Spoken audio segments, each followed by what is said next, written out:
Spreadsheets are easy. That's why everyone uses them. You need to track something, so you open up Excel or Google Sheets and start typing. It works, at first. Then you add a few columns, then a new tab, and then a second spreadsheet because the first one got a little crowded.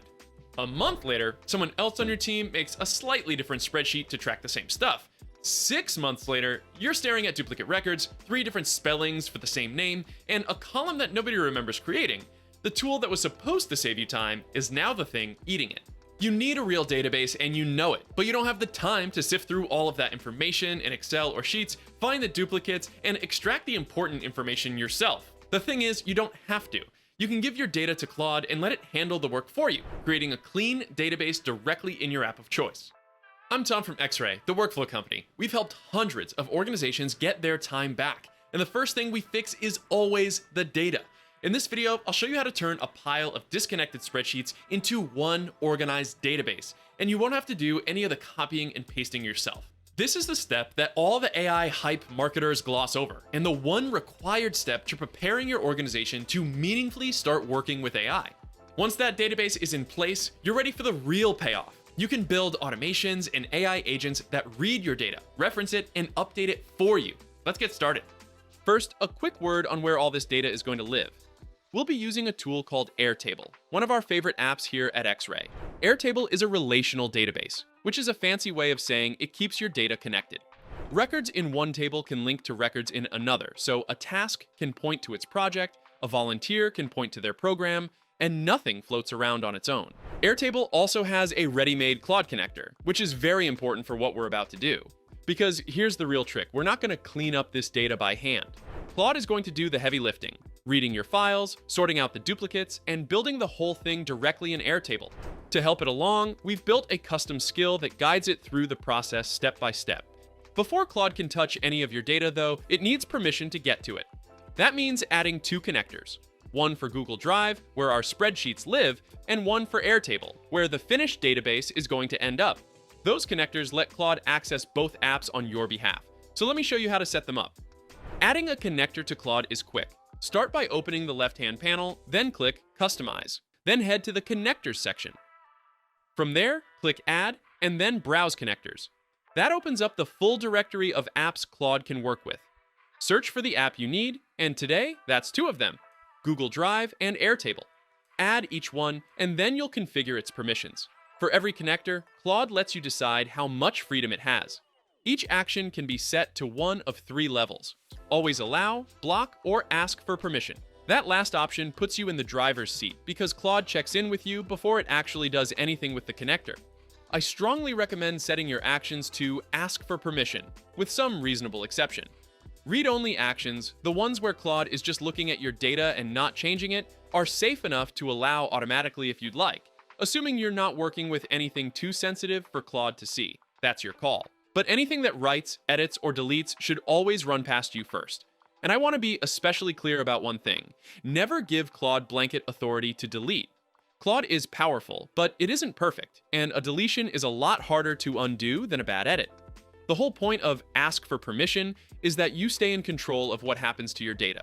Once your connectors are added and your permissions are set, you're ready for the fun part. You can hand the job over to Claude and ask it to start the conversion. Want to make sure Claude gets everything right on the first try? We've built a Claude skill all about converting disorganized files into a structured database.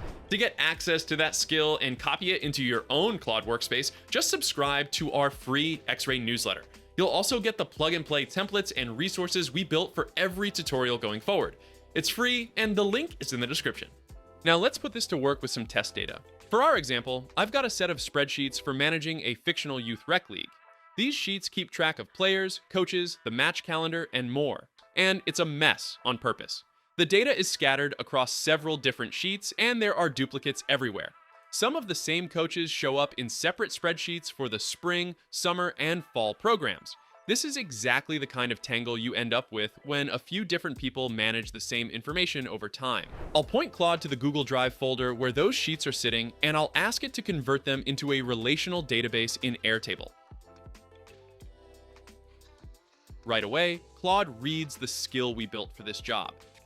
Then it goes looking for our connectors, confirms that both Google Drive and Airtable are in place, and takes its first real look at the data. And notice what it does next. Instead of charging ahead, it comes back with a few questions about how we want to handle certain parts of the transfer. Those questions are how Claude makes sure it isn't making rash decisions with your data. So I'll give it my answers. Yes, I want all the coaches and volunteers combined into a single people table. And yes, I want it to fill in anyone who's missing, so our data comes out complete. Now Claude gets to work for real. This part takes a while, so it's a good moment to go do something else. But keep an eye on it, because every so often it'll pause and ask for confirmation before it runs an action in Airtable. Keep that tab open so you can approve those actions as they come up. A little while later, Claude is finished and our new base is ready. And it looks great. Everything is organized and centralized exactly the way it should be. Take that single people table, for instance. Every coach and volunteer lives in one place now, and I can instantly see every program each person is involved in. Adding a coach to a program is simple too. I just go to a program table and either edit the details or drop in a new coach. And automatically populated lookup fields like email and background check prevent us from needing to enter the same data in two spots. There is one issue I can spot though. In the matches table, the time fields came in as plain text. That's because Airtable doesn't actually have a standalone time field. It only combines date and time together, and without a proper time value, a calendar view is incomplete. It shows events happening on specific days, but doesn't indicate any kind of start time or duration. So I'll ask Claude to fix it, combining the date and time entries into a single field. This is worth paying attention to, because these little judgment calls come up all the time, and this is exactly where a skill earns its keep. You can write instructions for situations like this one, so Claude knows how to handle them the next time around. In fact, I've already updated the instructions, so the version of the skill you can download already accounts for this scenario. After a short wait, the update is done. Now the calendar shows both date and time, and everything's in place. I could keep tinkering, add a few finishing touches, and make it a little nicer to look at. But the important part is finished. The data is clean, it's organized, and it's ready to work with whatever comes next. Other apps, AI agents, or whatever else the job calls for. Here's the one thing to remember.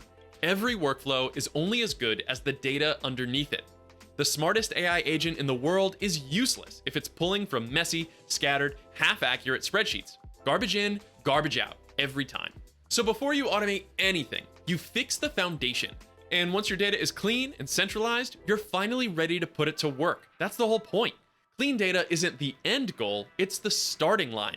With an organized base behind you, you can build the automations and AI agents that actually take work off your plate. To get started, subscribe to our newsletter for the free base from this video, then check out the other AI and automation tutorials on our channel to keep building. If this video helped you out, like and subscribe to the channel for more AI and automation updates every single week. You can also find me and my company XRAY by searching for XRAY Automation on nearly every social media platform. For now, I've got to go, so until next time, find your focus and stay in flow.